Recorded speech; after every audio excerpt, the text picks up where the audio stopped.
Hello friends, শুভ সকাল সবাইকে। প্রতিদিনের মতো দেখো সকাল সকাল আরেকটি ভিডিও নিয়ে তোমাদের সামনে চলে এসেছি।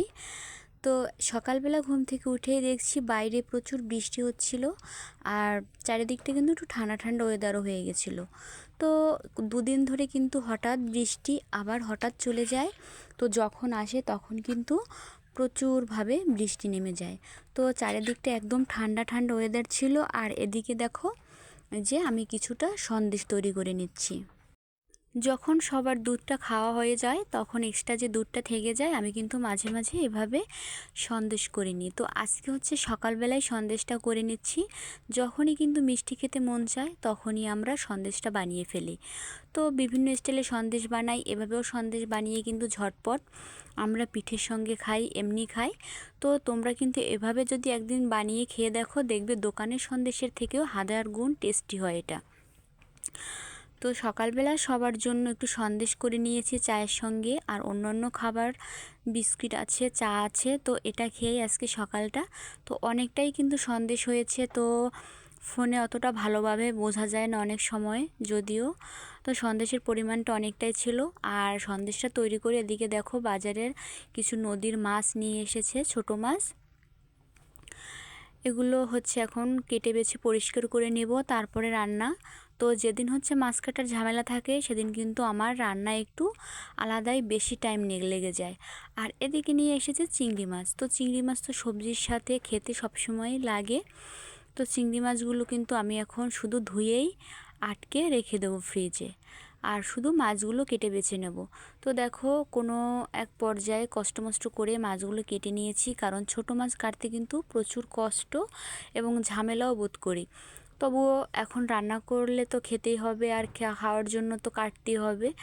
যাই হোক, সমস্ত মাছ কেটে নিয়েছি, আর এখান থেকে কিছু মাছ রান্না করব। তো ছোট মাছ রান্না করছি আর ভাবছি যে আর কি রান্না করা যায়।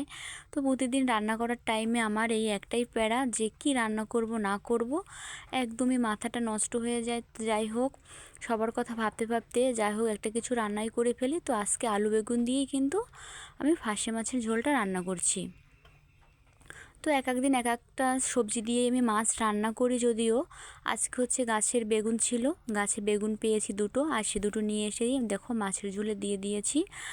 তো এক পর্যায়ে মাছের ঝোল রান্নাটা হয়ে গেছে। আমি কাঁচা লঙ্কা দিয়েই মাছের ঝোলটা রান্না করেছি, যদিও ছোট মাছ এজন্য একটু তো তরকারির কালারটা একটু ফ্যাকাশে লাগছে। যাই হোক, মাছের ঝোলটা একটু ফ্যাকাশে লাগছে। তো আর এখন দেখি যে ফ্রিজে একটু কুমড়া ছিল, তো সেই মিষ্টি কুমড়াটা চিংড়ি মাছ দিয়ে রান্না করব ভাবছিলাম। তো কুমড়োটা নষ্ট হয়ে যাবে তাই রান্না করে ফেললাম। মিষ্টি কুমড়া যদিও সবাই মোটামুটি পছন্দ করে, কিন্তু আমি একটু অল্প পছন্দ করি।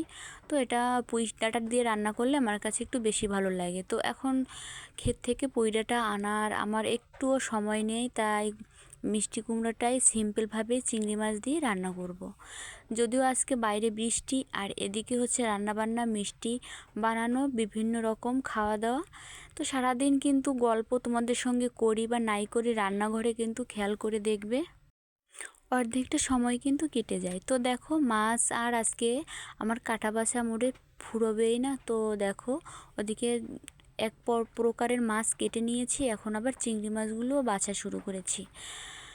যাই হোক, কষ্টে আমাদের রান্নাঘরেই বেশিটা সময় দিতে হবে। সারাদিন কাজকর্মর অর্ধেকটা সময় আমি মনে করি রান্নাঘরে আমাদের কেটে যায়, তবুও করার কিছু নেই। এদিকে দেখো এই যে চিংড়ি মাছগুলো এখন আবার বেছে নিচ্ছিলাম।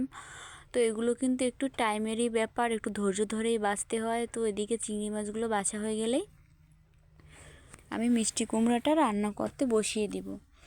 তো গাছে কিন্তু আজকে আমি রান্নাবান্না শেষ করে আমাদের একটা গাছে 2-3 জায়গায় বাগানে আনারস হয়েছে, সেই আনারস আনতে যাব।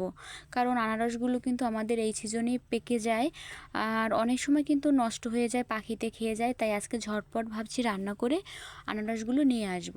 তো রান্না শেষে মুরগি ডাকাডাকি শুরু করছিল, আর এসে দেখো এক জায়গায় দেখো 5টা ডিম পেড়ে রেখেছে।